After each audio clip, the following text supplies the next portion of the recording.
Salve, bem-vindo, guerreiro. Nessa aula e nas próximas, a coisa vai ficar um pouquinho mais complexa, porque eu quero falar com você sobre a estrutura da nossa psique, para que a gente entenda aqui dentro onde é que a gente está mexendo, com o que a gente está mexendo, de que forma que a gente está mexendo, qual é a metodologia que estamos usando para fazer essa transformação acontecer. Então, vamos entender duas grandezas dentro de nós, dentro da nossa psique. Consciente e inconsciente. Quando você nasce e vem para esse mundo, não existe uma barreira entre consciente e inconsciente. Nesse momento, entenda consciente e inconsciente como consciente, a mente que está aqui falando comigo, ouvindo, agora, nesse momento, e inconsciente, aquela mente que você acessa quando está dormindo, quando está sonhando. Que guarda muitas outras coisas, que é muito maior do que o consciente e que é consciente do consciente. A visão neste sentido nós temos, o inconsciente consegue ver o que o consciente vê, mas a visão no sentido contrário nós não temos. Eu não tenho um acesso pleno ao meu inconsciente. Nós vamos entender por quê.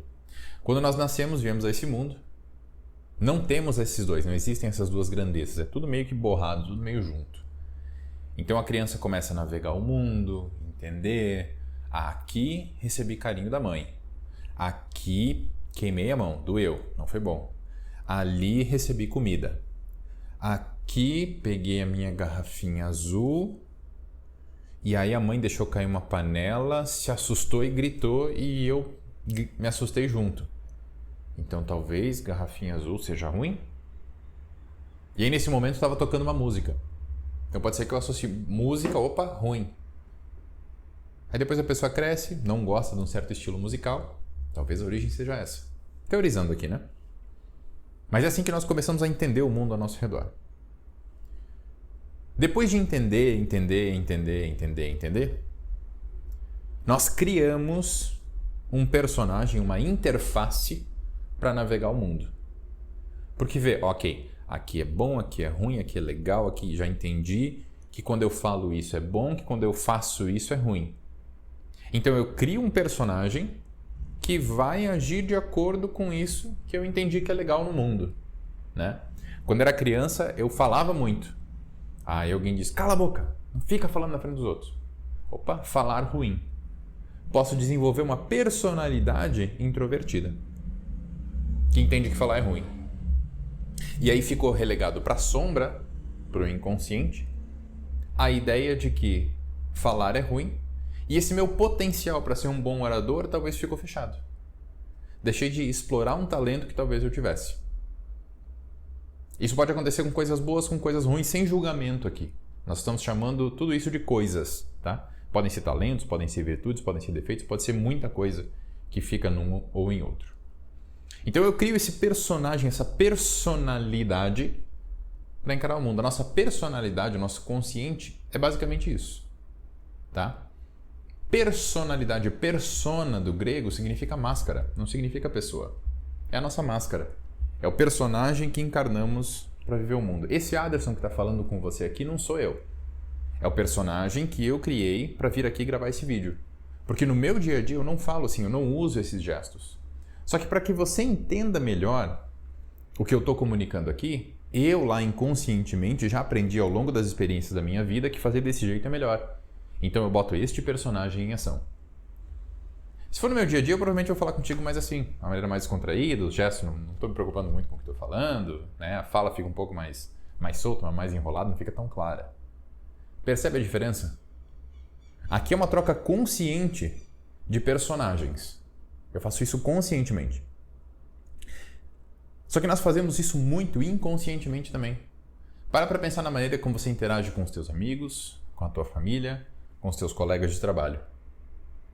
Ah, então quer dizer que eu sou uma pessoa falsa? Não. Porque todos esses é você. Se você faz para ocultar coisas dos outros é uma coisa. Para manipular os outros, isso é falsidade. Por isso a gente volta naquilo que eu falei na aula passada. Intenção. Qual é a intenção em ativar esse personagem? No meu caso aqui, comunicar melhor. Então faz sentido. Entendemos essas grandezas inconsciente e consciente? É isso. Então, o inconsciente segura para ele os porquês.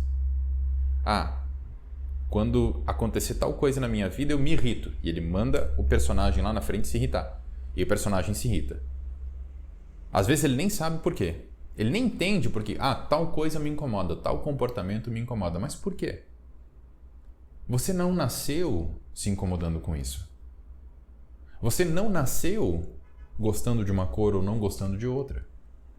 Isso não foi pré-programado, pré-instalado no seu cérebro. Você nasceu chorando, muito provavelmente. Isso sim. Então o ato de chorar em si é nativo do ser humano. Os motivos que te fazem chorar, não. Percebe? Então o inconsciente segura os porquês. E ele só dá os comandos para esse bonequinho lá na frente. Essa navegação que o inconsciente faz lá na criança, que começa a entender as coisas ao redor, ele tem um rumo para seguir. Ele já veio pré-programado para fazer essa navegação. E é essa pré-programação que nós chamamos de inconsciente coletivo, que é o que nós vamos entender melhor na nossa próxima aula. Então o importante aqui é que você tenha entendido os conceitos de consciente e inconsciente, para depois a gente entender inconsciente coletivo arquetípico, entender a existência dos arquétipos, a importância deles nesse processo, e como é que a gente vai mexer com essas três grandezas ao longo desse movimento. Te vejo lá.